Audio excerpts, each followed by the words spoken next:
South India shopping mall the wedding మంత్ర సరికొత్త wedding collection south India shopping mall. అందరికీ నమస్కారం. నేను మీ ఆయుర్వేద డాక్టర్ చిట్టుబొట్ల మధుసూదన శర్మని. మనం ఈ వీడియోలో గురక తగ్గేందుకు పుదీనా వైద్యం అనేటువంటి చక్కటి ఆసక్తికరమైనటువంటి అంశాన్ని గురించి తెలుసుకోబోతున్నాం. అనేక వ్యాధుల్లో సమస్య ఒకరికి ఉంటే చాలా వరకు ఆ వ్యక్తే ఎక్కువ బాధపడుతుంటాడు. అంటే కుటుంబ సభ్యులు, బంధువులు, మిత్రులు, ఇతరుల కంటే కూడా ఆ వ్యక్తికే బాధ ఎక్కువగా ఉంటుంది. కానీ ఒక వ్యాధి ఉంది, ఆ వ్యాధిలో గురక సమస్య చాలామందిలో కలుగుతూ ఉంటుంది. మరి సన్నగా ఉన్నటువంటి వాళ్ళలో అయితే ముక్కు భాగంలో ఏదైనా సమస్యలు ఉండడము, అదేవిధంగా రొంపలు, శ్లేష్మాలు ఇలాంటివి ఉండడము, గొంతుకు సంబంధించినటువంటి సమస్యలు ఉండడము, ఇలాంటివి ఉన్నప్పుడు వాళ్ళు సన్నగా ఉన్నప్పటికీ గురక సమస్య వాళ్ళను వేధిస్తూ ఇబ్బంది పెడుతూ ఉంటుందన్నమాట. ఈ యొక్క సమస్య తగ్గేందుకు నేను గత కొన్ని వీడియోల్లో కూడా చాలా సులువైనటువంటి ఔషధయోగాలు తయారు చేసుకునేటువంటి విధానము, వాడే విధానము తెలియజేయడం జరిగింది. అవి వాడుకొని చాలా సంతృప్తి పొంది ఆ యొక్క సంతోషాన్ని మాతో వ్యక్తం చేయడం కూడా జరిగింది. ఈ వీడియోలో మరొక ఫార్ములాని ఈ గురక తగ్గేందుకు మనం తెలుసుకోబోతున్నాం. ఆ యొక్క ఔషధ తయారీకి కావాల్సినటువంటి పదార్థాలు ఏంటంటే 200 ml నీరు, బాగా నిదానంగా రాసుకోండి. 200 ml నీరు, 10 నుంచి 15 పుదీనా ఆకులు, 2 చిటికలు పసుపు, ఒక అర చెంచా నుంచి ఒక చెంచా వరకు తేనె. మరి ఔషధాన్ని ఎలా తయారు చేసుకోవాలంటే, రాత్రి పడుకునేటప్పుడు ఒక పాత్రలో 200 ml నీళ్లు తీసుకొని అందులో 10 నుంచి 15 పుదీనాకులు వేసి అందులోనే 2 లేదా 3 చిటికలు పసుపు పొడి కూడా వేసి పొయ్యి మీద పెట్టేసి సన్న మంట మీద 100 ml నీళ్లు మాత్రమే మిగిలేటట్లు మరిగించి దించి గోరువెచ్చగా ఉన్నప్పుడు వడగట్టేసేసి ఆ వడగట్టినటువంటి ఆ యొక్క ద్రావకంలో అర టీ స్పూన్ తేనె కలిపేసి సేవించాలి. షుగర్ వ్యాధిగ్రస్తులైతే తేనె కాకుండా అలాగే వాడుకోవచ్చు అనమాట. లేదా ఒకటి లేదా 2 చిటికెలు మిరియాల పొడి వేసుకున్నా సరిపోతుంది. ఈ విధంగా రోజు రాత్రిపూట క్రమం తప్పకుండా వాడుకోవడం వల్ల ఆ యొక్క దోషం తొలగిపోయి ఆ భాగంలో వ్యవస్థ చక్కదిద్దబడి బ్లాక్స్ తొలగిపోయి శ్వాస కూడా బాగా ఆడి ఆ యొక్క గురక సమస్య తగ్గిపోయేదానికి అవకాశం ఏర్పడుతుంది. ఈ విధంగా రోజు రాత్రిపూట ఈ యొక్క పద్ధతిలో ఔషధాన్ని తయారు చేసుకుని వాడుకోవాలన్నమాట. ఎక్కువ రోజులు వాడినప్పటికీ ఎలాంటి ఇబ్బంది కూడా ఉండదు. ఈ విధంగా క్రమం తప్పకుండా వాడుకోవడం వల్ల చాలా చక్కటి ఫలితాలు కలుగుతాయి.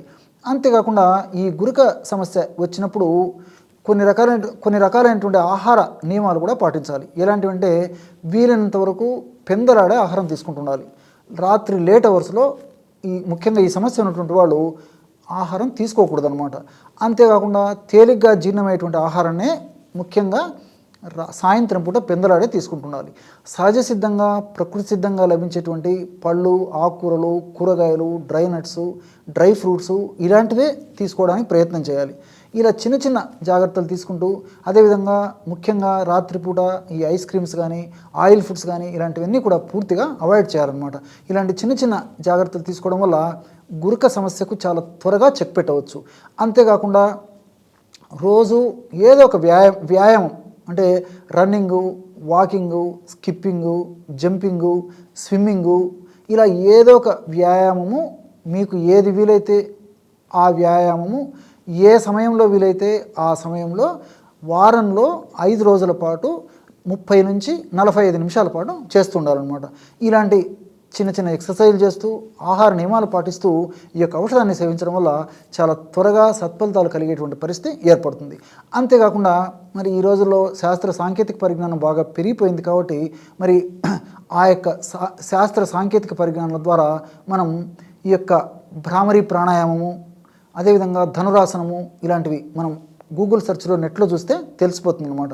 మరి ఆ యొక్క ధనురాసనం ఎలా వేయాలి, ఎంతసేపు వేయాలి, ఏ పరిస్థితిలో వేయాలి, ఎవరు వేయకూడదు, ఎన్నిసార్లు వేయాలి, ఇలాంటి అన్ని సమస్తమైనటువంటి వివరాలు మనకి ఆ యొక్క నెట్లో తెలిసిపోతాయి అన్నమాట. అది చూసేసి దాని ప్రకారం చేసుకోవచ్చు. అట్లే భ్రామరీ ప్రాణాయామం కూడా మనకు నెట్లో చూస్తే తెలిసిపోతుంది. లేదు మనకు అందుబాటులో గురువు గారు ఉంటే గురువు గారి సమక్షంలో కూడా కొన్నాళ్ల పాటు ఇది నేర్చుకొని తర్వాత మనం రోజు చేసుకుంటూ ఉంటే సరిపోతుంది. ఈ భ్రామరి ప్రాణాయామం కూడా ఎన్నిసార్లు చేయాలి, ఎవరు చేయాలి, ఎప్పుడు చేయాలి, ఈ వివరాలని అందులో మనం తెలుసుకోవడం కానీ లేదా గురువు గారి ద్వారా మనం తెలుసుకోవడం కానీ చేసి ఆ యొక్క భ్రామరి ప్రాణాయామం కూడా మనం నిత్య జీవితంలో ఒక భాగంగా ఏర్పాటు చేసుకోవాలి. ఈ విధంగా ఈ యొక్క భ్రామరి ప్రాణాయామము, ధనురాసనము, అదేవిధంగా ఆహారపరమైన జాగ్రత్తలు, అట్లే ఎక్సర్సైజు, ఔషధము ఇలాంటివన్నీ సేవించడం వల్ల చాలా త్వరగా తగ్గిపోతుంది. అంతేకాకుండా సమస్య మరీ తీవ్రంగా ఉంటే దీంతోపాటు అంటే ఇప్పుడు ఈ యొక్క నియమాలన్నింటితో పాటు కూడా రాత్రిపూట ఆవిరి పట్టడం కూడా చాలా చాలా మంచిది. ఎలాగంటే ఒక టబ్బులో నీళ్లు తీసుకొని మరిగించేసేసి ఆ మరిగేటువంటి నీళ్లలో 10 నుంచి 15 చుక్కల వరకు యూకలిప్టస్ ఆయిల్, దాన్ని నీలగిరి తైలం అనేటువంటి పేరుతో పిలుస్తుంటారు అనమాట. ఆ యూకలిప్టస్ ఆయిల్ అందులో వేసేసి ఆ ఆవిరిని అంటే ఆ నూనె ద్వారా నీళ్ళలో వేసినటువంటి నూనె ద్వారా వచ్చేటువంటి ఆవిరిని రాత్రిపూట కొన్నాళ్ల పాటు పీల్చాలన్నమాట. కొన్నాళ్ళు పీల్చేసి ఆపేస్తే సరిపోతుంది. ఇది కూడా కొన్నాళ్ల పాటు చేసేసి ఈ పుదీనా వైద్యం మాత్రం దీర్ఘకాలం పాటు కూడా చేసుకోవచ్చు. ఇలాగ మిగతా జాగ్రత్తలు కూడా నేను చెప్పినట్లు ఎక్కువ కాలం పాటు కూడా చేయవచ్చు అనమాట. చూశారు కదా, ఎటువంటి సులువైనటువంటి వైద్యాన్ని గురుక సమస్య తగ్గేందుకు ఈ వీడియోలో తెలుసుకున్నారో. మరొక వీడియోలో మరొక అంశంతో మళ్ళీ కలుద్దాం. అంతవరకు నమస్కారం. మీ చిట్టిబొట్ల.